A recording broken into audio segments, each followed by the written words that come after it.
Кочевники жана Кыргызстан командалары старт алды. Оюн. Эки команда тең Москвадан түтүлгөн балдар.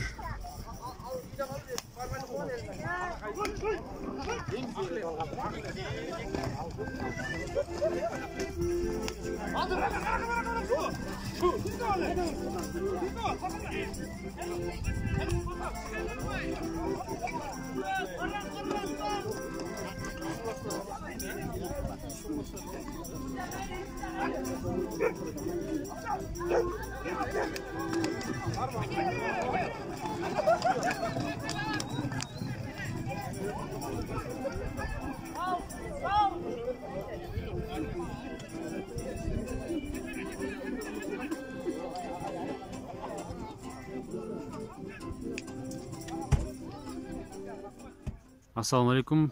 Өзүңүз тааныштырып койсоңуз, бүгүн Көкбөрүгө кандайча келип калдыңыз? Assalamu alaikum. Мен атым Калыс, Талас областынан болом. Бүгүн Көкбөрүгө бүгүн эле эмес, ошо ар кандай иш-чара болгон сайын эле келип турабыз. Улуттук оюндар болуп турганда, улуттук оюндар болуп турганда бул жерде ар кандай иш-чаралар болуп турат. Катардагы эле Көкбөрү сүйүүчү, ойноочусумун. Аябай ыраазыбыз, жакшы, сонун не кереги бар, баягы иш менен эле алек болуп жүрө бербей, ушакка келип ат минип, семьябыз менен келип, бала чакабыз менен келип, балдарыбызды ат мингизип, өзүбүз ат минип, чер жазып, жума сайын колдон кезде күнүгө келип турганга аракет кылабыз, бирок жумуш үстүндө бошобой, жумасына 3 жолу десем көп болуп кетет, 2 жолу, 1 жолу келип турабыз, обязательно келип, улуттук оюндарды ойноп, ат минип, кулак чаап, казан азып, саморун чайын ичип, Москвада жон гана жүрбөстөн 40 километр алыстыгы. Бирок бул Москва үчүн жакын да, 40 километр. Москва үчүн жакын, кээ бирлерге алыс. Бирок биз ыраазыбыз да. Ушул 40 километр болсо дагы ушундай жерге ушундай арена кыргыздар ачып, ошонун башында жүрүп, ошого себепчи болгон Нурбек байкеге, андан кийин себепчи болгон ошо Жети Думандын элине, өзүбүздүн Кубанычбек акебизге рахмат, миң таазим не кереги бар. Вот ошолор накта эр экен да, ушул жерди ачып берип бизге. Баягы Кыргыздын азыр биздин балдарыбыз эме болуп калбадыбы, баягы ушул жакта төрөлүп орусташып баратпайлыбы. Эми булар ошо биздин салт санаабызды, биздин кичинекей балдарыбызга да таанытканга булар себепчи болуп берип атат да.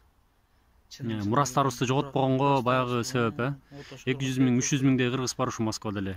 Ошолордун жанына ушу улуттук каада салтты улаган ушундай жакшы жер экен да бул жер. Аябай сонун жер. Бул жерден Москвадагы Жети Дубанын эли бүттүгү билип калды. Көп элдер келип турушат. Ошондой эле сиздерге деле эме кылабыз, келип туруңуздар. Бул өтө алыс эмес, Раменский районунда Донино деген деревняда. Жакшы, аябай. Эми сонун, эми тил менен айтып жеткизгис, короче. Неме боюнча айта кетесизби? Мен жакшы билбейт экем. Бул бүгүнкү мына Чолпонбай атабыздын элесине, жаркын элесине арналган бүгүнкү оюн. Бул негизи жазында өтмөк, Жазында өтмөк. Жазында өтмөк, анан ошо пандемияга жараша ошо жылып, ошо менен ушул убакка келип эме өткүзгөнгө туура келди. Анан азыр деле биз ойлогондой бир сонун бир деңгээлде өткүзсөкпү деп ойлогонбуз, бирок анчалык кылалдыкпы же кыла алган жокпузбу, эми аны эл тараза, эл баласын. Биздин оюбузча аябай эле жакшы ойун өткүзүп бердик. Чолпонбай Төлөбердиев атабыздын жаркын элесине арналган деп Воронеж Чолпонбай командасы деп биз түзүлгөнбүз будан 1,5 жыл мурун. Ошондой эле Воронеждеги ошо консул диаспоралардын биргелигинде Таластагы өзүбүздүн улак федерациясы менен биргеликте ушул жакка биз келип ушул жактан түптөлгөнбүз да. 1,5 жыл түптөлүп, бүгүн ошо Чолпонбай атабыздын жаркын элесине арналган бир чоң турнир өткүздүк. Бул баягы негизи эле Россияда ушу келген максатыңыздардын биринчи оюну бүгүн өткөн экен да.